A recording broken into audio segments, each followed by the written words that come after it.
اللهم صل على سيدنا ومولانا محمد معدن الجود والکرم وآلہ وصحبہ وبارک وسلم۔ تمام تعریفیں، حمد و ثنا اللہ تعالیٰ جل مجدہ الکریم کے لیے۔ بعد ہر قسم کے درود و سلام نبی مکرم سید عالم آقا کل ختم رسول دانا سبل احمد مجتبی جناب حضرت محمد مصطفیٰ صلی اللہ تعالی علیہ وسلم کی ذات والا صفات کے لیے حمد و صلات کے بعد، قرآن مجید میں اللہ کریم نے فرمایا شہر رمضان الذی انزل فیہ القرآن، فرمایا رمضان کا وہ مہینہ ہے جس میں ہم نے قرآن مجید کو نازل فرمایا ہے۔ رمضان المبارک اللہ تبارک و تعالیٰ کے پسندیدہ ایام میں سے وہ خوبصورت ایام کا مجموعہ ہے جس میں اللہ اپنے بندوں پر زیادہ مہربانی فرماتا ہے۔ ہمارے ہاں بہت ساری چیزوں کو سن سن کے اور بہت سارے معاملات کو دیکھ دیکھ کے ہم سمجھتے ہیں کہ یہ روٹین کی بات ہے، ہر سال روزے آتے ہیں، ہر سال رکھنے ہوتے ہیں۔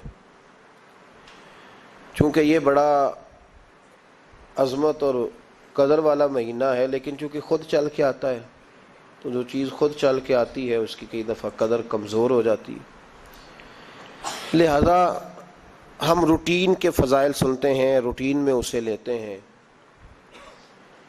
میرے عزیز، ہماری محافل جب ہوتی ہیں نا، محافل تو ان میں نقیب محفل ہوتا ہے، اسٹیج سیکرٹری بھی لوگ اس کو کہتے ہیں اور بھی کئی ناموں سے پکارتے ہیں۔ وہ آنے والے شخصیت کا تعارف کراتا ہے، کہتا ہے کہ فلاں صاحب آنے والے ہیں، پھر یہ بھی کہتا ہے کہ وہ بڑے اچھے ہیں، بڑے خوبصورت بولتے ہیں، اب میں فلاں قاری صاحب کو دعوت دینے لگا ہوں۔ قاری صاحب جو ہیں وہ بڑی اچھی تلاوت کرتے ہیں، بڑی اچھی ان کی آواز ہے اور بڑا اچھا ان کا لہجہ ہے، وہ تعارف کرا رہا ہوتا ہے۔ پھر نعت خواں کے حوالے سے بھی اس طرح کے وہ تعریفی کلمات ادا کرتا ہے، لیکن لوگ بعض اوقات سمجھتے ہیں کہ ان بیچاروں کی ڈیوٹی ہے، انہوں نے یہ کام کرنا ہی ہے، ان کی ذمہ داری ہے۔ اور اسی طرح ہوتا بھی ایسے ہی ہے۔ ہماری محافل کے جو اکثر نقیب حضرات ہوتے ہیں ان کے جملے رٹے رٹائے ہوتے ہیں، وہ انہوں نے سب کو کہنے ہی ہوتے ہیں، وہ کہے جاتے ہیں۔ لیکن اگر کسی محفل کے اندر نقیب محفل کوئی بہت بڑا عالم ہو، بہت بڑا محدث ہو، شیخ الحدیث ہو، یا کسی خانقاہ کا کوئی صاحب تقوی صالح مسند نشین ہو، اگر وہ کھڑا ہو کے کہے کہ جناب آج میں آپ کو تعارف کرانے لگا ہوں ایک بہت بڑے علامہ، ایک بہت بڑے صوفی آ رہے ہیں، پھر ہم سمجھ جائیں گے کہ جس کی ہمارے حضرت تعریف کر رہے ہیں وہ کوئی بڑا ہی اچھا آدمی ہے۔ پھر ہم سمجھیں گے نہیں، یہ روٹین کی گفتگو نہیں ہو رہی، یہ وہ رسم نہیں جو روز ادا ہوتی ہے، اس میں کچھ انفرادیت ہے، کچھ تخصیص ہے، کچھ اس کے اندر چیزیں زیادہ ہیں۔ وہ پھر انفرادی طور پر ہم تھوڑا سا اس کو زیادہ درجہ دیں گے، نہیں حضرت جی کہہ رہے تھے آج میں نے قبلہ سے سنا ہے، آج فلاں شیخ اور صوفی نے فلاں کی تعریف کی ہے تو بات کچھ زیادہ ہوگی۔ میرے بھائیوں، مثال دی ہے آپ کو سمجھانے کے لیے کہ رمضان المبارک وہ عزت اور عظمت والا مہینہ ہے جس کا تعارف کسی عام آدمی نے نہیں، رب کریم کے قرآن نے بیان فرمایا ہے اور میرے مصطفیٰ کریم کی زبان اطہر نے بیان فرمایا ہے۔ لیکن آنے سے پہلے بخاری مسلم میں حدیث ہے، حضرت سلمان فارسی رضی اللہ تعالیٰ عنہ کہتے ہیں رمضان شروع ہونے سے پہلے نبی پاک نے ہمیں مسجد میں بلایا اور خطبہ ارشاد فرمایا باقاعدہ، اور ارشاد فرمایا لوگو تم پر ایک مہینہ آنے والا ہے جس میں اللہ اپنے بندوں پر خاص قسم کی رحمتوں کا نزول فرماتا ہے۔ خود رسول پاک نے ہمیں کس قدر زیادہ اس مہینے کا اکرام کرنا ہے اور کس قدر زیادہ اس کو اہمیت دینی ہے اور کس قدر زیادہ ہمارے لیے وہ باعث عظمت ہے کہ جس مہینے کے فضائل خود رسول پاک علیہ السلام نے بیان فرمائے۔ اور نبی پاک صلی اللہ علیہ وسلم نے فرمایا کہ اس مہینے میں تم نفل پڑھو گے تو اللہ فرض کے برابر ثواب عطا فرمائے، اور فرض کا ثواب اللہ 70 گنا عطا فرمائے۔ کتنا؟ بولیے۔ اچھا ہوتا پتہ کیا ہے؟ ہمارے ہاں لوگوں کو پتہ چل جائے نا فلاں کاروبار آج کل زیادہ صحیح چل رہا ہے تو سارے لوگ وہی کاروبار شروع کر لیتے ہیں۔ سی این جی کچھ دنوں بڑی زبردست تجارت ہوتی تھی، تو میرا خیال ہے کہ ہر کلومیٹر پر الا ماشاء اللہ سی این جی نظر آتی تھی۔ اب لوگوں نے سمجھ لیا ہے کہ شاید کھانا کھانے کا لوگوں کا مزاج زیادہ ہے، تو ہم جس چوک میں کھڑے ہوتے ہیں، جس جگہ جاتے ہیں، وہاں لوگ سب سے پہلے بتاتے ہیں کہ یہاں فلاں ہوٹل بڑا معروف ہے، اس پہ آپ کو کھانا کھلائیں گے۔ تو اب ہر آدمی نے ہوٹل کھول لیا، بلکہ اللہ تعالیٰ معاف کرے، ہمارے ہاں تو تعلیم بڑی اچھی تجارت ہے۔ جب سے سرکاری اسکولوں کی حالت تھوڑی خراب ہوئی تو ہر بندے نے پرائیویٹ اسکول کھول لیا ہے، بہت بڑی تجارت ہے معاذ اللہ۔ میں کبھی کبھی پریشان ہو جاتا ہوں کہ وہ قوم کیسے آگے بڑھے گی جو تعلیم بیچتی ہے۔ اور اللہ تبارک و تعالیٰ مجھے معاف کرے تو ہمارے ہاں تو صحت کا شعبہ سب سے زیادہ تجارت کا حامل ہے، کہ اگر کوئی آدمی اچھی انویسٹمنٹ کر کے کسی اچھی جگہ ہاسپٹل بنا کے کوئی 2-4 اسپیشلسٹ ڈاکٹر بنا لے تو پھر تو وہ بے شک جھاڑو کے ساتھ پیسے جمع کرے، مسئلہ ہی کوئی نہیں۔ ہم یہ کرتے ہیں کہ جو پتہ محسوس ہوتا ہے نا کہ اس جگہ مجھے رمق زیادہ نظر آ رہی ہے، تجارت میری زیادہ بڑھے گی، تو لوگ ادھر توجہ کر لیتے۔ او خدا کے بندو، صحابہ کا مزاج یہ تھا کہ جہاں انہیں پتہ چلتا تھا نا اس نیکی کا ثواب زیادہ ہے تو وہ بھاگ کر اس نیکی کی طرف توجہ کرتے تھے۔ آپ صحابہ کی سیرت کی کتابیں دیکھیے، حضرت انس بن مالک رضی اللہ تعالیٰ عنہ فرماتے ہیں جب نبی پاک علیہ السلام نے رمضان کی شان بیان کی تو صحابہ کا یہ مزاج بن گیا کہ وہ اپنے سارے کام رمضان سے پہلے سمیٹ لیتے تھے، رمضان شریف سے پہلے سارے کام سمیٹ لیتے، لینے دینے کے معاملات صاف کر لیتے، خریداری ہو جاتی، گھر کے اندر کوئی کام کرانا ہوتا تو وہ رمضان سے قبل کرا لیتے، یکم رمضان کو وہ مسجدوں میں ڈیرے لگا لیا کرتے تھے۔ وہ کہتے تھے نیکیاں جمع کرنے کے ایام ہے، نیکیاں۔ دیکھیں نا، سب سے مصروف ترین زندگی ہمارے نبی پاک صلی اللہ علیہ وسلم کی زندگی ہے۔ 23 سالوں میں نبی پاک علیہ السلام نے 2300 سالوں سے بھی زیادہ کام کیا۔ بڑا مصروف وقت تھا حضور کا، بڑا مصروف۔ ہمارے یہاں نا، میں ایک جگہ پہ حاضر تھا تو ایک بزرگ تقریر فرما رہے تھے، وہ کہہ رہے تھے اب خانقاہوں میں جو اللہ اللہ ہو رہی ہے وہ چھوڑ کے باہر نکلو، اب میدان میں نکلنے کا دور ہے۔ تقریر ختم ہوئی تو میں نے کہا حضرت ناراض نہ ہوئیے گا، ویسے کون سی خانقاہ میں اللہ اللہ ہو رہی ہے جہاں سے آپ باہر نکالنا، تو دور ہی گزر گیا اللہ اللہ کرنے کا، اب تو لنگر شنگر چل رہا ہے خانقاہوں میں، یا باتیں شاتیں ہو رہی ہیں، کیلو کال کی دنیا ہے، مستی اور حال کی تو کب سے چلی گئی۔ کم باذن اللہ جو کہتے تھے وہ رخصت ہو گئے، خانقاہوں میں مجاور رہ گئے یا گور کن۔ اب تو کہاں، آپ کس کو آپ کہہ رہے ہیں کہ اللہ اللہ چھوڑ کے باہر آؤ؟ کون اللہ اللہ کر رہا ہے؟ اللہ ماشاء اللہ ہے، حال ہی کوئی نہیں۔ اسلام فقط اللہ اللہ کا مذہب نہیں۔ نبی پاک صلی اللہ علیہ وسلم نے کہا لا رہبانیت فی الاسلام، میرے اسلام میں رہبانیت کا کوئی حصہ نہیں۔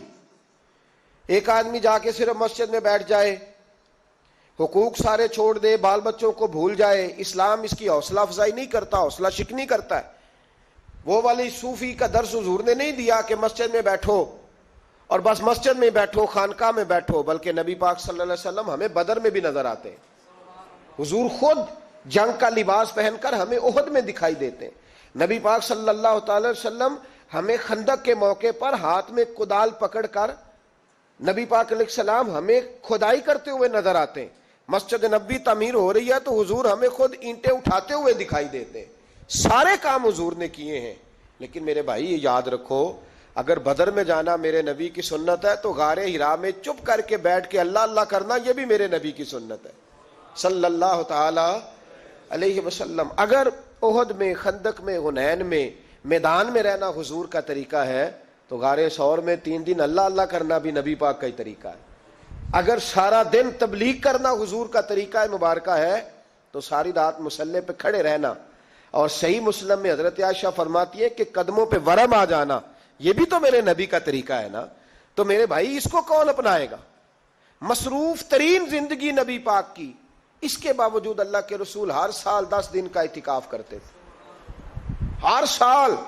ایک سال جہاد پہ گئے تھے، اعتکاف نہیں ہو سکا، اگلے سال میرے نبی پاک نے 20 دنوں کا اعتکاف فرمایا، پچھلے 10 دن کا۔ میں نے ایک بزرگ کی تعریف کی، ایک اپنے بڑے پیارے میرے محبت والے دوست ہیں، ان کے سامنے میں نے کہا یار یہ بندہ بڑا 4 سال اعتکاف کرتا ہے، تو انہوں نے ترجمہ کر دیا میری بات کا، تھوڑی سی تشریح کر دی، کہنے لگے ماشاءاللہ فارغ ہو گئے، اب بچوں کی شادی ہو گئی، اب فارغ ہیں۔ تو میں نے کہا کہ آپ یہ کہنا چاہتے ہیں کہ جو فارغ ہوتا ہے وہ اعتکاف کرتا ہے؟ آپ یہ کہنا چاہ رہے ہیں؟ چونکہ میرا پیار تھا تو میں نے کہا ان سے کہ جو کوہ طور پہاڑ آپ نے سر پہ رکھا ہوا ہے آپ بھی ذرا اتار کے پھینکیں، دیکھوں تو صحیح کہ آپ کون سا مار کا فتح کر رہے ہیں، کس طرح کا ہمارا رویہ ہے، کس طرح کی ہماری سوچ۔ اگر کوئی شخص خیر کا کام کر رہا ہے تو بجائے اس کی حوصلے کہتے ہیں اب فارغ ہے، بچوں کی شادی ہو گئی، بچے کام کاج کرتے ہیں اس لیے بیٹھتے ہیں۔ تو میں نے کہا آپ نے جو پہاڑ اٹھایا وہ بھی ذرا دکھائیں، روٹی آپ بچوں کو دیتے ہیں کہ اللہ دیتا ہے؟ ان کی پرورش کی ذمہ داری آپ کی ہے یا رب کریم کی ہے؟ تو 2 گھڑیاں محنت کرنے کا مطلب یہ ہے کہ تم نے پہاڑ اٹھایا ہوا ہے سر پہ؟ تو اس طرح کے فلسفہ ہم بیان کرتے ہیں۔ افسوس یہ ہوتا ہے کہ رمضان المبارک اس میں بھی وہی سیاستیں، وہی خوش گپیاں۔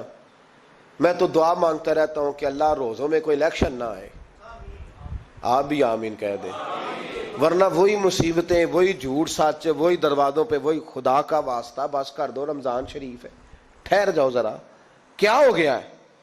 میرے نبی پاک صلی اللہ علیہ وسلم نے فرمایا 11 مہینے جنت سجائی جاتی ہے اور پھر رمضان میں اللہ اپنے بندوں کے لیے جنت کے دروازے کھول دیتا ہے۔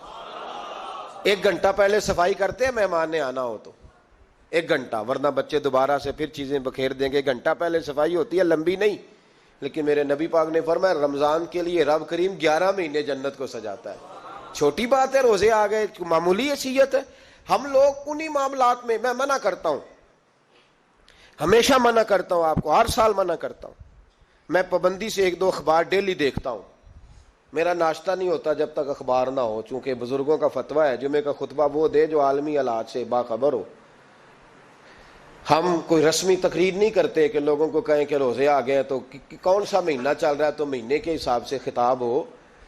رسول اللہ صلی اللہ تعالی علیہ وسلم کی امت کے جو ذمہ دار اور پہرے دار ہوتے ہیں انہیں امت کی پہرے داری کرنی ہوتی ہے، اس لیے وہ یہ نہیں دیکھیں گے کہ کون سا موضوع چل رہا ہے اس پر میں نے 1 گھنٹہ گزارنا ہے، ترجیحات پر بات ہوگی۔ تو بات یہ عرض کر رہا تھا کہ میں رمضان شریف میں اخبار نہیں دیکھتا۔ میری اپیل ہے آپ سے کہ آپ رمضان شریف میں نہ رمضان ٹرانسمیشن بھی نہ دیکھیں، ٹی وی پہ خبریں بھی نہ سنیں، سارا سال سنیے خبریں۔ ہماری خبریں سننے سے ملک میں کیا انقلاب آ گیا ہے، یا وہ جو ہم نے چوک میں کھڑے ہو کے تجزیہ کیا تھا اس سے کتنے لوگ سنور گئے۔ چھوڑیں، جتنا وقت ملے وہ آ کے مسجد میں بیٹھیں، اللہ کے گھر میں وقت گزاریں، ٹائم دیں۔ عبادت آپ کو زندہ کرے گی، روحانیت پیدا کرے گی، توانائی آئے گی، خوبصورتی آئے گی آپ کے اندر، آپ زندہ رہیں گے۔ دنیا داری دلوں کو مردہ کرتی ہے، قرآن کی تلاوت، اللہ کا ذکر، مسجد کی حاضری روح اور دل کو زندہ کر دیا کرتا ہے۔ مسجد میں بیٹھیں، وقت دیں، مہربانی کریں۔ اور یہ بھی آج میں بڑی ذمہ داری سے عرض کر رہا ہوں، اگر آپ کبھی زندگی میں مجھے بھی دیکھیں نا ٹی وی میں کسی عورت کے ساتھ میں کسی پروگرام پہ بیٹھا ہوں تو آپ بالکل لحاظ نہ کریں، آپ بالکل وہ چینل بند کر دیں، ہمیں ضرورت ہی نہیں۔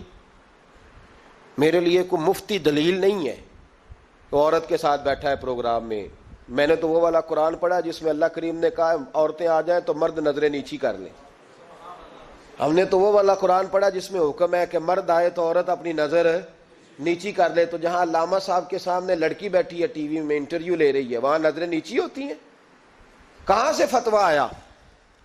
حضرت جنید بغدادی تو فرمایا کرتے تھے کہ حسن بصری پڑھانے والا ہو، رابعہ بصری پڑھنے والی ہو، تو پھر بھی ان کو بغیر پردے کے پڑھنے پڑھانے کی اجازت نہیں ہے۔ بات ختم ہو گئی۔ میں کل، مجھے سرکاری یونیورسٹی ہے جامعہ کوٹلی کشمیر کی، انہوں نے مجھے دعوت دی کہ آپ کو لیکچر دینا ہے سائنس، تقوی اور رمضان۔ تو اسٹوڈنٹس ہوں گے، کچھ پروفیسر ہوں گے، تو میں نے کہا کہ اتنے بڑی جگہ آپ نے مجھے بلا لیا، یونیورسٹی لیول کے طلباء تو بڑے آگے جا چکے ہوتے ہیں، چلیں خیر۔ میں وہاں حاضر ہوا، جب میں پہنچا تو ایک پروفیسر صاحب مجھ سے کہنے لگے کہ لڑکیاں بھی ہیں۔ تو میں نے کہا کہ ٹائم دیتے وقت آپ سے گزارش کی گئی تھی کہ لڑکیاں نہیں ہونی چاہیے۔ تو وہ ایک جملہ بولنے ہی لگے تھے، تو میں نے ان سے کہا کہ آپ مجھے دکھیاں نوس مولوی سمجھ لیں، میں پرانے خیالات کا ہوں، آپ مجھے پرانا سمجھ لیں۔ اس لیے کہ میرے حضرت صاحب فرمایا کرتے تھے ہر چیز نہیں لے لینا، دین نہ نیا لینا، وہ 1400 سال پرانا ہی ہمیں ٹھیک ہے، ہمیں نیا دین نہیں چاہیے۔ کہنے لگے جی وہ بچیاں تھوڑی پیچھے بیٹھ جائیں گی، میں نے کہا آپ درمیان میں پردہ لگا لیں، میں انہیں نہ دیکھوں وہ مجھے نہ دیکھیں، ٹھیک ہے بات سنیں، ختم ہو گئی۔ لیکن اگر وہ سامنے بیٹھیں گی تو ہم نہیں بات کریں گے۔ تو وہ چونکہ پی ایچ ڈی لیول کے لوگ ہوتے ہیں، زیادہ پڑھے ہوتے ہیں، دلائل دینے کی کوشش کی تو میں نے کہا میں دلیل نہیں سنتا، میں سنتا ہوں یا اللہ کا قرآن یا مصطفیٰ کا فرمان۔ تو آپ مہربان، لیکن انہوں نے ضد نہیں کی، بڑے اچھے لوگ تھے، انہوں نے کہا جی ٹھیک ہے لڑکیاں نہیں بیٹھیں گی۔ میرا عرض کرنے کا مقصد یہ ہے کہ کیا فرق پڑتا ہے ہمیں، بہت سارے ذرائع ہیں عورتوں تک پیغام پہنچانے کے، پیغام پہنچ جاتا ہے، کوئی حرج نہیں، آپ باپ پردہ بندوبست کریں۔ ہمارے رمضان کے فجروں کے درس میں ہزاروں کی تعداد میں عورتیں آتی ہیں، ان کے لیے باپردہ بیٹھنے کا بندوبست ہے۔ لیکن کوئی ضروری ہے کہ ٹی وی پہ ایک عورت بن سور کے سامنے بیٹھے اور آپ اس کے سوالوں کے جواب دیں؟ ہمارے لیے نہ کوئی مفتی دلیل ہے، نہ کوئی شیخ الحدیث دلیل ہے، اس طرح کا کوئی مفکر محقق ہمارے لیے دلیل نہیں، ہمارے لیے دلیل رسول اللہ کی ذات ہے صلی اللہ تعالی علیہ۔ ختم ہو گئی بات۔ اس لیے کوئی ایسی ٹرانسمیشن نہ دیکھو، کسی طرف توجہ نہ کرو، یار 30 تو روزے ہیں، وہ بھی کئی دفعہ 29 ہو جاتے ہیں۔ اللہ کہہ رہا ہے ایام معدودات، ایک گنتی کے دن ہے۔ اور میرے بھائی کیا مصیبت ہے، میرا وقت نہیں گزر رہا۔ آپ یقین کریں اللہ جانتا ہے، ہم تو رمضان کو زنجیریں ڈالتے ہیں، یہ کام بھی رہ جاتا ہے رمضان گزر جاتا ہے، یہ بھی رہ جاتا ہے رمضان گزر جاتا ہے، یہ بھی نہیں ہو پاتا رمضان، پتہ نہیں کس وقت روزے آتے ہیں کب نکل جاتے ہیں، کہتے ہیں میرا وقت نہیں گزرتا تو میں ٹی وی دیکھتا ہوں۔ قرآن سارا پڑھ لیا ہے، حدیثوں کا مطالعہ ہو گیا، اپنی آخرت کے لیے نفل سارے پڑھ لیے، تسبیحات ساری ہو گئی، جو اب ٹائم نہیں گزرتا تھا تو ٹی وی پہ جا بیٹھے۔ کدھر چلے گئے ہم؟ علامہ اسماعیل حقی نے حدیث لکھی، حضرت عائشہ صدیقہ رضی اللہ تعالیٰ عنہ فرماتی ہیں، تفسیر روح البیان میں موجود ہے، کہتی ہیں ایک دن حضور اچانک میرے ساتھ آرام فرماتے بستر سے اٹھے نکل گئے۔ ہمیشہ نبی پاک علیہ السلام کا طریقہ مبارکہ تھا، جب رات کو تہجد کے لیے اٹھتے تو کہتے ابو بکر کی بیٹی حق تیرا ہے، وقت تیرا ہے، پر اگر تو اجازت دے تو میں اپنے اللہ کو راضی کر لوں۔ آج حضور نے پوچھا ہی نہیں، بستر سے اٹھے چلے گئے۔ کہتے میں اٹھی، میں نے دائیں بائیں دیکھا، محبوب نظر نہ آئے، حضور کی طامت استعمال شدہ پڑی تھی، وہ طامت میں نے اٹھا کے اوڑھ لی اور میں نکل گئی حضور کو تلاش کرنے۔ کہتی ہیں جب میں باہر گئی مسجد نبوی شریف کے ساتھ جنت البقیع کی جانب، نبی پاک سجدے میں تھے۔ کہتی ہے میں گئی، تھوڑی دیر کھڑی ہوئی، حضور نے آہٹ سنی تو پوچھا تو کون ہے؟ میں نے کہا میں عائشہ ہوں۔ تو محبوب نے فرمایا یہ عائشہ کون ہے؟ میں نے کہا یا رسول اللہ میں آپ کی زوجہ۔ فرمایا زوجہ کیا ہوتی ہے؟ یا رسول اللہ میں ابو بکر کی بیٹی۔ تو نبی پاک نے فرمایا یہ ابو بکر کون ہے؟ حضرت عائشہ کہتی ہیں میرا کلیجہ پھٹنے کو آیا، میں وہاں سے پریشان حال واپس آئی۔ جب میں گئی تھی تب بھی ہلکی ہلکی بارش تھی، واپس لوٹی تو پھر بھی ہلکے ہلکے قطرے بارش کے گر رہے تھے۔ میں آ کے ہامتی کامتی بیٹھ گئی، تھوڑی دیر گزری تو نبی پاک تشریف لے آئے۔ تو حضور صلی اللہ تعالی علیہ وسلم نے مجھے پریشان دیکھا تو کہا عائشہ کیا ہوا؟ کہا حضور آج وہ ہوا ہے جو کبھی نہیں ہوا۔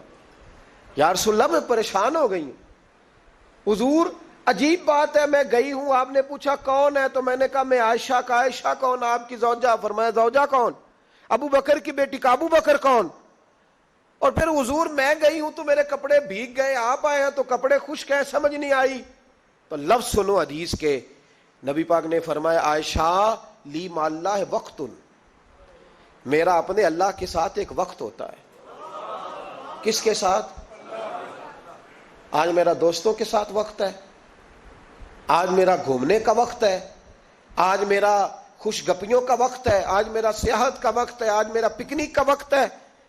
میرے نبی پاک نے فرمایا لی مع اللہ وقت، عائشہ میرا اپنے اللہ کے ساتھ، میرا اپنے اللہ کے ساتھ ایک وقت ہوتا ہے۔ اس وقت نہ وہاں کوئی فرشتہ آ سکتا ہے، نہ کوئی نبی اور مرسل آ سکتا ہے۔ جب فرشتہ اور نبی نہیں آ سکتے تو عائشہ اور ابو بکر کیسے آ سکتے ہیں؟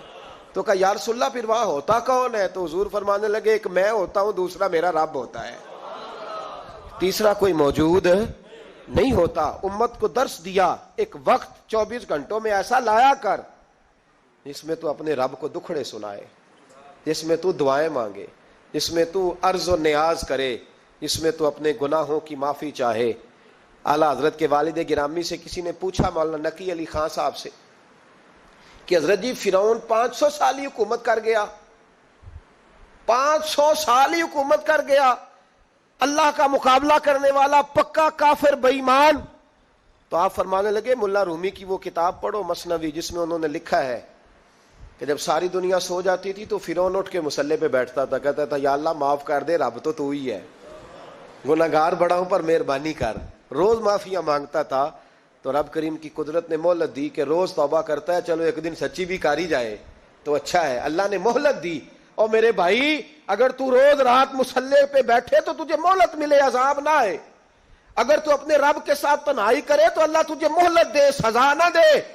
لیکن ہم یہ وقت نکالتے ہی نہیں، اللہ کے ساتھ میت کا ہمارا مزاج ہی نہیں۔ ترمذی شریف میں نبی پاک علیہ السلام نے فرمایا ہے دنیا داروں کو دکھڑے نہ سنایا کر، مالداروں کے سامنے رونے نہ رویا کر، یہ تجھے کیا دے سکتے ہیں؟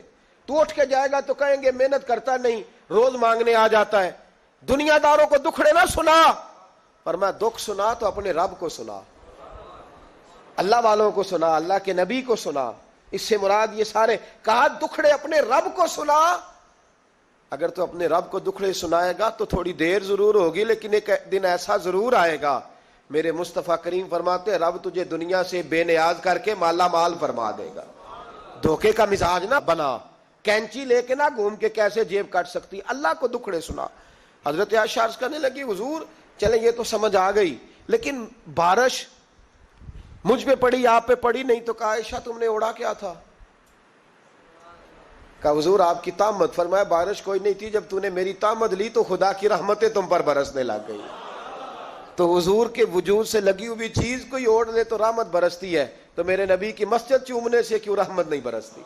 جالی چومنے سے کیوں نہیں برستی؟ جہاں جہاں حضور رکے، جہاں جہاں نبی پاک ٹھہرے، وہاں جانے سے کرم کیوں نہیں ہوتا؟ تو عزیزو یاد رکھو رمضان میں ایک ڈیوٹی آپ نے یہ کرنی ہے کہ عبادت کو وقت دیں، ٹائم نکالیں۔ جو اتنے سے بھی فارغ ہے نا وہ 19ویں روزے تک کل فارغ ہو کے 20 کو اعتکاف بیٹھے۔ زندگی میں ایک دفعہ اعتکاف تو ویسے بڑا ضروری ہے، ہمارے بزرگوں نے لکھا ضروری ہے ایک بندہ اعتکاف کر لے زندگی میں ایک دفعہ، ہر سال کرے تو سنت ادا ہوگی۔ ویسے سنت مؤکدہ الکفایہ ہے، بستی میں اگر کوئی بھی نہ بیٹھے گا تو سارے گناہگار ہوں گے۔ ہم انشاءاللہ اس مسجد میں اس سال اجتماعی اعتکاف کریں گے۔ میں نے یہ پروگرام بنایا ہے کہ لوگ اعتکاف تو بیٹھتے ہیں لیکن نہ بیچاروں کو قرآن مجید پڑھنا آتا ہے، نہ نماز وضو غسل کے مسائل آتے ہیں، نہ انہیں پتہ ہے کہ رات عبادت کیسے کرنی ہے۔ تو میں نے یہ ارادہ کیا اس سال میں نے معافی لیا ہاتھ باندھ کے، میں نے کہا یار سارا سال میں پورے ملک میں گھومتا ہوں، اس سال رمضان میں میرا ارادہ ہے میں صرف اپنے شہر میں رہوں، میں کہیں نہ جاؤں، تاکہ جو جہاں سے بھی چل کے آئے اسے فون نہ کرنا پڑے، میں اسے مل جاؤں ویسے ہی۔ تو میں انشاءاللہ تعالیٰ یہیں رہوں گا، اور رمضان کی 10 راتیں میں اپنے اعتکاف والوں کے ساتھ گزاروں گا انشاءاللہ تعالیٰ۔ یہاں آپ لوگ آئیں، جو سنجیدہ قسم کے لوگ ہیں ان کو ساتھ لائیں، وہ یہاں آ کے اعتکاف کریں۔ لنگر شریف بھی ہم دیں گے جو ہماری توفیق ہوگی، اور انشاءاللہ دونوں وقت دیں گے اپنی توفیق کے مطابق، اور یہ کوئی صدقہ زکوٰۃ خیرات سے نہیں ہوگا، یہ آپ ہمارے مہمان ہوں گے تو یہ مہمان نوازی ہوگی انشاءاللہ تعالیٰ۔ تو یہ اپیل آخر میں اعلان کرنا تھا، پر چلو بات آ گئی تو میں نے شروع میں ہی کر دیا۔ یہاں ہم مقدور بھر کوشش کریں گے آپ کے لیے اجتماعی اعتکاف کا بندوبست، ہمارے جو دیگر طلباء علماء ہوں گے وہ بھی آپ کے ساتھ وقت گزاریں گے، وضو غسل نماز کی چیزیں سکھائیں گے، آپ کو قرآن مجید پڑھنا پڑھانا سکھائیں گے۔ 10 دنوں میں جو ممکن ہو سکے گا ہم انشاءاللہ تعالیٰ کریں گے۔ تو اعتکاف میں وقت دیں۔ دوسرا کام آپ نے یہ کرنا ہے رمضان شریف میں کہ قرآن پاک زیادہ سے زیادہ پڑھنا ہے، پڑھیں گے انشاءاللہ۔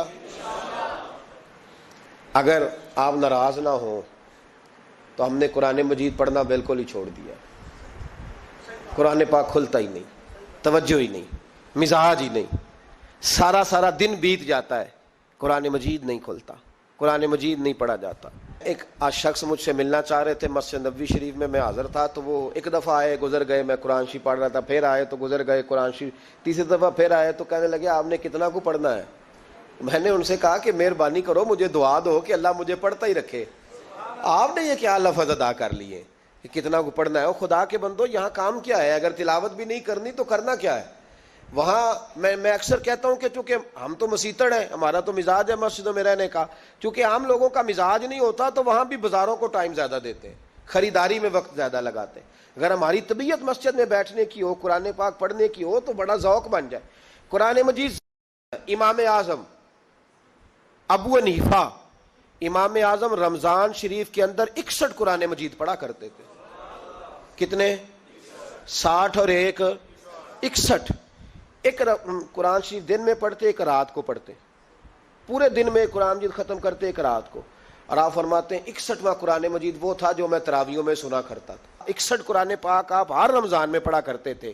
میری آپ سے گزارش ہے, ایک سپارہ مسجد میں پڑھے رمضان میں, ایک سپارہ گھر میں پڑھے. مسجد میں پڑھیں گے تو مسجد کا حق ادا ہوگا, اور گھر میں قرآن پاک کھول کے بیٹھیں گے تو بچے بھی آ کے پاس بیٹھ جائیں گے, چھوٹے چھوٹے بچے. یہ کبھی تجربہ کرنا, یہ بخشش کا ذریعہ ہے.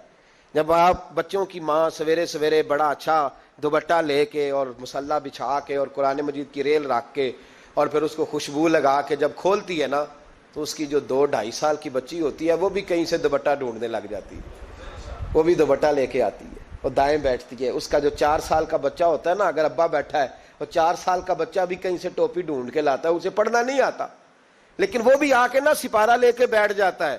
میں نے دیکھا ہے بچے تھوڑا تھوڑا ہلنے لگتے ہیں. قسم اللہ کی عزت کی, مجھے ایسے لگتا ہے کہ جب بیٹیوں کے بیچ ماں بیٹھ کے قرآن پڑھتی ہے اور جب بیٹوں کے بیچ باپ بیٹھ کے قرآن پڑھتا ہے, تو مجھے لگتا ہے خدا کے فرشتے بھی آسمان کے دروازے کھول کھول کے دیکھتے ہیں, کھول کھول کے دروازے دیکھتے ہیں کہ یہ کس طرح کا رنگ ہے کہ چھوٹا سا بچہ, توتلی زبان. مجھے وہ حدیث پڑھ لینے دو جو امام جلال الدین سیوطی نے روایت لکھی ہے. فرمایا حضرت عیسیٰ علیہ السلام میں قبر کے پاس سے گزرے تو عذاب ہو رہا تھا, چند گھنٹوں کے بعد گزرے تو وہیں رحمتوں کا نزول ہو رہا تھا. حضرت عیسیٰ عرض کرنے لگے, مولا میری مجال نہیں میں پوچھوں, چند گھنٹے پہلے یہاں عذاب تھا, اب یہیں کرم ہو رہا ہے. اللہ اب اس نے کوئی نیک عمل کیا تو ہے نہیں, قبر میں تو عمل ختم ہو جاتا ہے, اتنا کرم کیسے؟ تو رب کریم نے فرمایا موسیٰ بندہ بڑا گناہگار تھا, پاپی تھا, سزا کا حقدار تھا, پر جب انتقال اس کا ہوا تو بیوی اس سے پہلے حاملہ تھی, اس کے انتقال کے 2-4 مہینے بعد بچہ پیدا ہوا, پھر اس بیوی نے بچہ پالا. آج 4.5 سال کا بچہ مکتب گیا ہے, استاد نے بسم اللہ شریف پڑھائی ہے, اس کے بچے نے توتلی زبان پہ کہا بسم اللہ الرحمن الرحیم. تو مجھے حیا آئی ہے کہ اس بیچارے کو ابھی لفظ نہیں ادا کرنے آتے, زمین پر بیٹھ کر یہ توتلی زبان سے مجھے رحمان اور رحیم کہے اور میں اس کے باپ کو سزا دوں. بس بچے نے ایک دفعہ بسم اللہ پڑھی ہے, میں نے باپ کے سارے گناہ معاف فرما دیے. مہربانی کرو, ایک سپارہ گھر میں, ایک سپارہ مسجد میں, یہ ضرور آپ نے روٹین بنانی ہے. مسجد میں پڑھیں گے تو مسجد کا حق ادا ہوگا, گھر میں پڑھیں گے تو بچے بھی پڑھیں گے. اور تیسرا سپارہ وہ ہے جو آپ نے تراویح میں سننا ہے. تو کتنے سپارے ہو گئے ایک دن میں؟ 3. تو رمضان میں کل کتنے ہو گئے؟ 3 قرآن پاک. کتنے قرآن پاک جی؟ 3 قرآن مجید, ایک سپارہ دن میں ایک رات میں. تو آپ کا 10 دن کے اندر انشاءاللہ قرآن پاک ختم ہو جائے گا. کریں گے انشاءاللہ تعالی؟ یہ ذہن بنائیں, یہ ذوق پیدا کریں, اور قرآن پاک کا ایک حرف پڑھیں تو اللہ 10 نیکیاں دیتا ہے, اور رمضان شریف میں 70 گنا بڑھ جاتی ہیں. تو اب ذرا ضرب دے لو بات کہاں جائے گی. تو رمضان المبارک میں قرآن پاک سے میں نے کہا کوئی اخبار نہ دیکھو, کچھ نہ دیکھو, سارا دن بس قرآن پاک دیکھو, سارا دن قرآن مجید پڑھیں, قرآن پاک سے دل لگائیں. حضرت عبداللہ ابن مسعود رضی اللہ تعالیٰ عنہ فرماتے ہیں نبی پاک صلی اللہ علیہ وسلم نے مجھے بلا کے کہا مجھے قرآن پاک تو سنا. میں نے کہا یا رسول اللہ آپ پہ نازل ہوا, میں آپ کو سناؤں؟ تو فرمایا میرا دل کر رہا ہے میں تجھ سے سنوں. حضور کو زیادہ آتا تھا نا, تو کبھی کبھی آپ سمجھ لیں کہ آپ کو زیادہ آتا ہے, لیکن پھر بھی سامنے والے, میں اکثر کہتا ہوں مدرسے کے طلباء سے, میں کہتا ہوں آپ قاری اور حافظ تو ہو گئے ہو, پر کبھی کسی اور سے بھی سنا کرو, کہا کرو سناؤ یار 2 آیتیں, دل کر رہا ہے. حضرت ابی بن کعب رضی اللہ تعالیٰ عنہ کہتے ہیں نبی پاک تشریف لائے تو مجھے کہنے لگے ابی ادھر آ, میں تجھے قرآن پاک سناؤں. میں نے کہا یا رسول اللہ مجھے فرمایا مجھے اللہ نے حکم دیا ہے کہ میں تمہیں سناؤں. حضرت ابی رو کے کہنے لگے یا رسول اللہ رب کریم نے میرا نام لیا ہے. میں کہاں وہ کہاں؟ فرمایا ہاں تیرا نام لیا ہے. رونے لگے, کہنے لگے حضور پھر تو میں بڑا خوش نصیب ہوں, سنائیے میں سنتا ہوں. تو حضور سننا بھی حضور کی سنت ہے, سنانا بھی نبی پاک کی سنت ہے. قرآن مجید کو سنیں. اور پھر یار دکھ کی بات ہے نا کہ پاسپورٹ کے دفتر تو میں 2.5 گھنٹے کھڑا رہوں, شناختی کارڈ کے لیے میں 1.25 گھنٹہ کھڑا رہوں, اور میں پہلی دفعہ سعودی عرب جاؤں تو امیگریشن کے لیے 2.5 گھنٹے بھی مجھے لائن میں لگنا پڑے تو میں لگا رہوں, دنیا داری کے لیے تو میں اتنا کھڑا رہوں, اور تراویح کے لیے مجھے 1 گھنٹہ نہ کھڑا ہوا جائے, تو میں بہانے کرتا پھروں. تو پھر یاد رکھو وہ حضرت سیدہ اسما کہا کرتی تھی نبی پاک نے مجھے کہا تھا اسما اللہ کے راستے میں گن گن کے نہ دینا ورنہ وہ بھی تجھے گن گن کے دے گا. جب ہم رب کریم کو وقت اس طرح دیتے ہیں کہ دنیا داری کے لیے تو ساری ہمارے پاس ہمتیں موجود ہیں، اور تراویح کا وقت آیا تو بہانے ڈھونڈنے لگ گیا. تراویح کا وقت آیا تو وہ جو ہے اس نے شروع کر دی بات کہ جناب میرے فلان جگہ تکلیف ہے اور مجھے بلڈ پریشر ہو جاتا ہے تو پسینہ بڑا آتا ہے. تو اب تو آسانیاں ہی بڑی ہیں. صحابہ کہتے جب ہم مسجد نبوی میں نماز پڑھنے جاتے تھے بارش ہوتی تھی تو مسجد میں پانی کھڑا ہوتا تھا، کیچڑ کھڑا بن جاتا تھا تو ہم اپنی جھولیوں میں خشک مٹی ڈال کے لے جاتے تھے، اپنی اپنی جگہ بچھا لیتے مٹی، اور پھر ہم نماز پڑھتے تو ہمارے پیشانیوں پر بھی مٹی لگ جاتی. تو ایک صحابی جھاڑ رہے تھے تو نبی پاک نے فرمایا نہ جھاڑ، جب تک چہرے پہ رہے گی فرشتے درود بھیجتے رہیں گے. اب تو ایسی لگے ہوئے مسجد میں پھر بھی تو تراویح نہیں پڑھتا. تو ایک تو عبادت کو ٹائم دیں، دوسرا قرآن مجید زیادہ سے زیادہ پڑھیں، رمضان میں زیادہ سے زیادہ پڑھیں، مسجدوں میں ٹائم دیں. مجھے دکھ ہوتا ہے جب رمضان میں بھی نماز کے بعد مسجد کو تالا لگتا ہے. اگر ہم سارے آئیں مسجدوں میں، ہم رمضان شریف کے اندر وقت دیں، جس کے پاس ٹائم ہو وہ آ کے بیٹھ جائے قرآن مجید کھول لے، تو میرا خیال ہے کہ مسجدیں بھی ہمیں دعا دیں گی کہ دیکھو ہر وقت انہوں نے میرے اندر تلاوت کی. ایک اور بات بھی عرض کرنی ہے، یہ مجھے کہا گیا ہے، میری اپنی طرف سے نہیں، یہ مجھے رکا دیا گیا ہے. کہہ دوں پکے نمازی ناراض تو نہیں ہو جائیں گے؟ جو پکے نمازی ہیں مسجدوں کے وہ میرے ساتھ وعدہ کریں ناراض تو نہیں ہو جائیں گے؟ نہیں تسی نہیں بول دے تساں ہو جانا. پکے بول دے نہیں پے، پکے گھور دینے پے. پکے نمازی، یہ پکے نمازیوں سے بات، ناراض تو نہیں ہو جائیں گے؟ یہ بول کے بتائیں، انشاءاللہ کہیں. کچے نمازیوں کو شکوہ ہے کہ پکے نمازی رمضان میں ہمیں گھورتے ہیں، اور رکھے دیے مجھے انہوں نے. کہتے ہیں پکے نمازی، کہتے فصلی بٹیرے آ گئے. یہ زیادتی ہے، یہ ظلم ہے. آپ پکے نمازی ہیں تو مہربانی کریں، آپ وہ جو آپ نے صاف لاٹ کرائی ہے نا اپنے نام پکی کہ ایتھے میں بھینا روز تو کتوں آ گیا، یہ چھوڑ دیں آپ، مہربانی کریں. یہ اللہ کا گھر ہے، یہ کسی کے نام رجسٹری ہو سکتی. جو آیا ہے نا بیچارہ، چلو کبھی کبھی صحیح، مہربانی کریں اس کو ٹائم دیں، بیٹھنے دیں، کچھ نہیں ہونے لگا. اور جب وہ آئے نا تو دعا کریں، جب اس کو دیکھیں تو کہ یا اللہ یہ آیا ہے تو ہمیشہ آتا ہی رہے، اس کو دعا دیں. مہربانی. بچے شکوہ کرتے ہیں، کہتے ہیں پکے نمازی سانس نہیں لینے دیتے مسجد میں. اور ایک بات اور، یہ حضرت علی کا قول ہے، اس کو دل کی تختی پہ لکھ لینا، دل کی تختی پہ شیر خدا کی شیروں جیسی باتیں. حضرت مولا علی شیر خدا فرمایا کرتے تھے وہ نیکی کرنے والا اچھا نہیں جو نیکی کر کے اکڑ جاتا ہے اور دوسروں کو گناہگار سمجھتا ہے، وہ نیکوکار اچھا نہیں. فرمایا کرتے تھے اس سے وہ گناہگار اچھا ہے جو گناہ کر کے کم از کم شرمندہ تو ہوتا ہے نا. فرماتے ہیں جو گناہ کر کے شرمندہ ہو وہ زیادہ اچھا ہے اس سے جو نیکی کر کے اکڑ جائے. تو تھوڑی سی نیکی کر کے پرہیزگاری کر کے ساری دنیا کو گناہگار سمجھنے لگ جانا، یہ تو بت پیدا کر لیا ہے تو نے اپنے اندر. اس بت کو توڑ دے. پتہ نہیں کون کب آئے اور اللہ کا ولی بن جائے. کوئی آیا لے کے چلا گیا، کوئی عمر بھر بھی نہ پا سکا. میرے مولا تجھ سے گلا نہیں، یہ تو اپنا اپنا نصیب ہے. تو مہربانی کریں پکے نمازی، تھوڑی شفقت کریں. یہ میں سب سے نہیں کہہ رہا، جو گھورتے ہیں صرف ان سے کہہ رہا ہوں. کچھ پکے نمازی ہیں تو الحمدللہ دل کے بھی بڑے پکے ہیں، سوچ کے بھی بڑے پکے ہیں، اچھے ہیں، خوبصورت لوگ. لیکن کچھ ایسے لوگ ہیں، ہمارے شہر کے ایک ڈاکٹر صاحب ہیں، میں نے کہا نماز مسجد میں پڑھا کریں. ان کی عمر کافی زیادہ ہو گئی ہے تو کہتے ہیں حضرت میں پڑھوں گا انشاءاللہ. ان کو میں نے دوائی لینے گیا تو میں نے وہاں بھی میں نے بات شروع کر دی. میں نے کہا آپ مہربانی کریں، کہتے میں آؤں گا. کچھ دنوں کے بعد میں نے اس مسجد میں نماز پڑھی اور خاص کر کے پڑھی کہ یہ ٹائم ہے. میں نے فون کیا کہ ڈاکٹر صاحب آپ نظر نہیں آئے. تو کہتے ہیں سب ناراض نہ ہو جان. نمازی مجھے کہتے تھے خیر ہے ڈاکٹر صاحب کہیں غلط جگہ تبادلہ تو نہیں ہو گیا، کوئی مصیبت تو نہیں آ گئی. تو کہتا ہے مجھے شرم سی آتی ہے کہ نمازی اس طرح، ویسے بھی میں گیا نہیں، 60 سال عمر ہو گئی، تو اب نمازی تو یہ آپ کیا کر رہے ہیں؟ ہم کوئی اللہ کی رحمت کے منشی ہیں کہ ہم سے پوچھ کے وہ دے گا جس کو دے گا؟ کیا کرتے ہو؟ او بھائی حضرت باجدید بستامی رحمت اللہ تعالی علیہ جیسے لوگ کہا کرتے تھے جنہوں نے ساری زندگی جھوٹ نہیں بولا، حرام نہیں کھایا. فرماتے تھے الفن کہتا ہوں، بالغ ہونے کے بعد نماز قضا نہیں کی، لیکن پھر بھی کہا کرتے تھے دعا مانگو میرا رب مجھ سے حساب نہ پوچھ لے.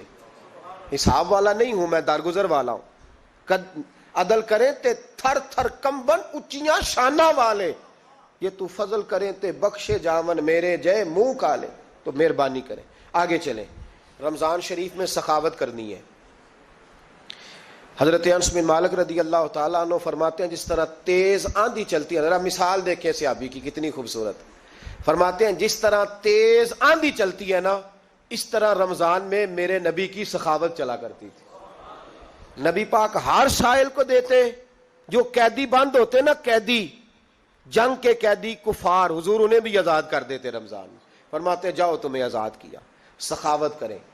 اور میرا مشورہ ہے اس دفعہ غریبوں سے غریب سخاوت کریں، نسخہ دے رہا ہوں امیر ہونے کا، تو سخی ہو جا، رب کریم تجھے امیر کر دے گا، سخی بن جا۔ مالا والے سخی نہیں ہوندے تے سخیاں کول مال نہیں ہوندا، ایتھے اوتھے دوواں جہان نہیں، سخی کنگال نہیں ہوندا، سخی بن جاؤ۔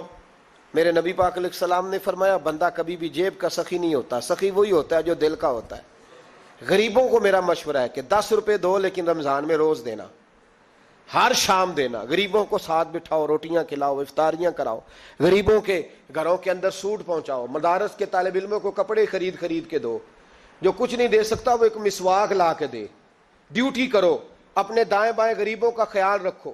جن گھروں میں اکثر دیکھتے ہو کہ دال کا شاپر جاتا ہے، وہاں رمضان شریف میں صبح گوشت پہنچاؤ، مہربانی کرو۔ غریب امیر تو کسی کو تب دے گا جب اس نے ووٹ لینے ہوں گے، وہ تو وہاں زکوٰۃ دے گا جہاں سے اسے پتا ہوگا کہ میری تعریف اچھی ہوگی، وہ تو مسجد میں اس وقت خرچ کرے گا جب اس کا نام بار بورڈ پہ لکھا جائے گا۔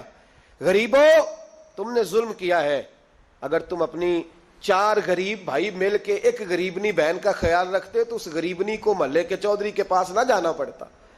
اگر 4 غریب بھائی ایک غریب بھائی کا خیال کر لیتے، تھوڑے جو صاحب حیثیت تھے، تو وہ مجبور نہ ہوتا۔ مہربانی کرو۔ حضرت عبداللہ ابن عمر رضی اللہ تعالیٰ عنہ ہر روز مدینے کے مسکینوں کو ڈھونڈ کے لاتے تھے، فرماتے تھے کہ ان کو ایک تھیلا دینا میں عزت نہیں سمجھتا، ڈھونڈ کے لاتے غریبوں کو اور اپنے سامنے دسترخوان بچھاتے رمضان میں، اور پھر ان پہ کھانے چنتے اور فرماتے غریب کھائیں گے تو میرا اللہ راضی ہوگا، ساتھ بٹھا کے کھلاتے۔ ایک بڑی عجیب بات ہو گئی، گھروں میں ہو جاتی ہے، جن گھروں میں زیادہ مہمان آتے ہیں وہاں یہ مسئلے بن جاتے ہیں۔ ایک دن زوجہ کہنے لگی کھانا آپ کا یہ آج مہمان کو نہ لائیے گا، کہہ دیتی ہیں نا بیویاں کبھی کبھی، یہ نافرمانی نہیں۔ اگر آپ کو کھڑا کیا جائے نا رمضان میں روزہ رکھ کے باورچی خانے تو لگ پتا جائے، اس کو نافرمانی نہ سمجھے، بیوی نے پکا کے نہیں دیا جی۔ تو حضرت عبداللہ ابن عمر کی زوجہ کہنے لگی آپ کا کھانا ہے، مہمانوں کا کوئی نہیں۔ تو حضرت عبداللہ ابن عمر کہنے لگے اللہ تجھے جزا دے، تو روز پکا کے دیتی ہے، چل اس طرح کر، مجھے سرکہ اور کھجور دے دے، روٹی میرے مہمان کو دے دے۔ تو آپ کی زوجہ رو پڑی، کہنے لگی اگر آپ افطاری والوں کا اتنا خیال کرتے ہیں تو میں نہ کروں، مجھے 10-20 منٹ کا ٹائم دے، میں اپنے اوپر وزن بوجھ ڈالوں گی، میں تھوڑی مشقت میں پڑوں گی، لیکن مہمانوں کے لیے افطاری کا ضرور بندوبست کروں گی۔ ہمارے ہاں تو افطاریاں بھی سیاسی ہیں، ووٹ اکٹھے کرنے کے لیے افطاریاں، اور ڈرو اللہ سے۔ کس نام پہ لوگ دنیا داری کریں گے، کس نام؟ غریبوں کو کھلاؤ کھانا جن کو سارا سال گوشت ملتا ہے ان کی۔ میں کل یونیورسٹی میں کہہ رہا تھا کہ بڑا ہاتھی ہوتا ہے پر بادشاہ شیر ہوتا ہے، اس لیے کہ شیر ہفتے میں 1 دن گوشت کھاتا ہے، اگر روز کھائے نا تو اس سے بھی نہ اٹھا جائے، جس طرح ہم سے نہیں اٹھا جاتا، اس سے اٹھا کوئی نہ جائے، وہ ہفتے میں 1 دن کھاتا۔ مگرمچھ سب سے دلیر جانور ہے دریائی جانوروں میں سے، لیکن 24 گھنٹے میں 700 گرام کھانا کھاتی ہے، اور شیر کا بھی پنجہ پکڑ لے تو شیر چھڑا نہیں سکتا، روٹی کھا کے تو حال ہی کوئی نہیں قوم کا۔ تو مہربانی فرمائے، فاقہ آپ کو طاقتور کرے گا، اور جتنا زیادہ انسان کھاتا ہے شہوانی قوتیں زیادہ ہوتی ہیں، اس لیے نبی پاک نے کہا تھا نوجوانوں کو یا شادی کر لو یا روزے رکھا کرو۔ اگر زیادہ روٹیاں کھاؤ گے تو تمہارے اندر نفسانی اور شہوانی قوتیں زیادہ پروان چڑھیں۔ تو مہربانی فرمائے رمضان میں غریبوں کے فاقوں کا خیال کریں، انہیں پہنچا کے آئیں، گھر جا کے دے کے آئیں۔ میں اکثر یہ روتا ہوں کہ ہماری مسجدوں میں نا 27ویں کو قاری صاحب کو سوٹ ملتا ہے، اس کے پیچھے سازش یہ ہوتی ہے کہ 27ویں روزے نہ تو درزی پکڑے گا نہ سی کے دے گا، تو ہم یہ سازش کرتے ہیں کہ دین جنا نہ ہوئے مولوی بھی ساڑھے ورگا سوٹ پا لے عید تے پھر ساڑھے جی چودھری جی تے مولوی جی فرق ہی رہ گیا۔ تو 27ویں کو اس لیے دیتے ہو کہ درزی نہ پکڑے، اس بیچارے کو دینا ہے تو 1 رمضان کو دو، اس کو حضرت جی میرے والا جوڑا پہن کے آپ نے تراویاں پڑھانی ہے، یہ جمعہ آپ نے میرے سوٹ سے۔ مہربانی کریں آپ جو آپ کے اپنے علاقے کے مسجد کے قراء ہیں، حفاظ ہیں، طالب علم ہیں، ان کو رمضان شریف سے شروع ہونے سے پہلے اور کسی گھر میں آپ لنگر پہنچاتے ہیں 20ویں روزے تو 20 روزے تو فاقے سے انہوں نے رکھ لیے، اب آپ گھی لے کے پہنچ گئے۔ اگر رمضان کی نیت کر کے رمضان سے پہلے بھی دو گے تو اللہ رمضان جتنا ہی اجر عطا فرمائے گا۔ فطرانہ یکم رمضان کو دے دو، مہربانی کرو، تاکہ غریب کے گھر کے اندر چولہا صحیح جلے، اس کے بچے بھی کھانا صحیح کھائیں۔ میری یہ گزارش ہے کہ اگر آپ نے کسی غریب کی بچی کو کپڑا، لباس اور غریبوں کو کچھ لے کے دینا ہے تو رمضان سے پہلے لے کے دیں، تاکہ درزیوں کا ریٹ کم ہو، وہ کام جو ہے وہ جلدی ہو جائے۔ اور میری گزارش ہے مسلمانوں سے کہ اپنے سارے کام رمضان سے پہلے سمیٹ لو، اتنے قیمتی دن دوبارہ نہیں ملیں گے جو زندگی میں رمضان دوبارہ سے آ رہا ہے، سارے کام پہلے کر لو۔ ہمارے ہاں تو آپ یقین کر لیں، نہ درزی تراویاں پڑھتا ہے، نہ کپڑوں والا پڑھتا ہے، نہ کاج بٹن والا پڑھتا ہے، نہ نلکی والا پڑھتا ہے۔ وہ کہتے ہیں جی راشی سارا ان دنوں میں، وہ جو آخری 10 راتیں ہوتی ہیں نا رمضان کی، حضرت عائشہ صدیقہ رضی اللہ تعالیٰ عنہ فرماتی ہیں حضور ہمیں نفل کے لیے نہیں جگاتے تھے، پر رمضان کے آخری 10 دن فرماتے اٹھو، یہ سونے کا ٹائم نہیں۔ اور ہمارا وہی ٹائم سارا بازاروں میں گزر جاتا ہے، وہ جو کچھ لینے کا وقت ہے، شب قدر تلاش کرنے کا وقت ہے، وہ سارا ہم بازاروں میں گزارتے ہیں۔ ہم انشاءاللہ تعالی رمضان کی آخری 10 راتوں میں شب بیداری کریں گے، محفل کریں گے، تلاوت کریں گے، تسبیح پڑھیں گے، جو ہم سے ہو سکے گا۔ مسجدوں کا رخ کریں، یہاں پہنچ سکتے ہیں تو یہاں پہنچ جائیں، لیکن اپنا وقت ضائع نہ کریں۔ کوئی ایسا کام نہ کرے کہ جس میں ایک لمحہ بھی رمضان المبارک کا ضائع ہو۔ آخری بات سنیں، رمضان میں ہم نے کیا کرنا ہے؟ سارا سال دین کے لیے کوشش کی ضرورت ہے، سارا سال۔ ہم جب کہیں جا کے دین کی بات کرتے ہیں تو ہمیں ایسا لگتا ہے کہ یہ لوگ بیچارے ترس رہے تھے کہ کاش کبھی پہلے ہمیں بات سننے کو ملتی۔ دین کی بات کی ہر وقت ضرورت ہے۔ رمضان کے اندر لوہا گرم ہوتا ہے، کیوں بھلا؟ شیطان قید ہو جاتا ہے۔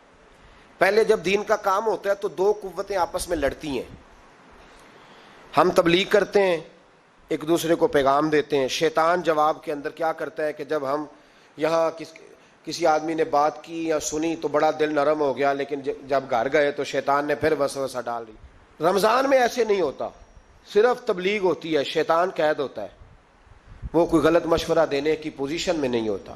اب ہمیں کیا کرنا چاہیے کہ تبلیغ زیادہ کرنی چاہیے، جد و جہد کریں، اتنی جد و جہد کریں کہ یہ رمضان جو آنے والا ہے اللہ تعالیٰ اسے امت مسلمہ کی عزت کا مہینہ بنا دے، اور رمضان جیسے ہی جائے امت کو اللہ پھر سے وقار عطا فرمائے، ہمیشہ مدحت خیر الانام میں گزرے۔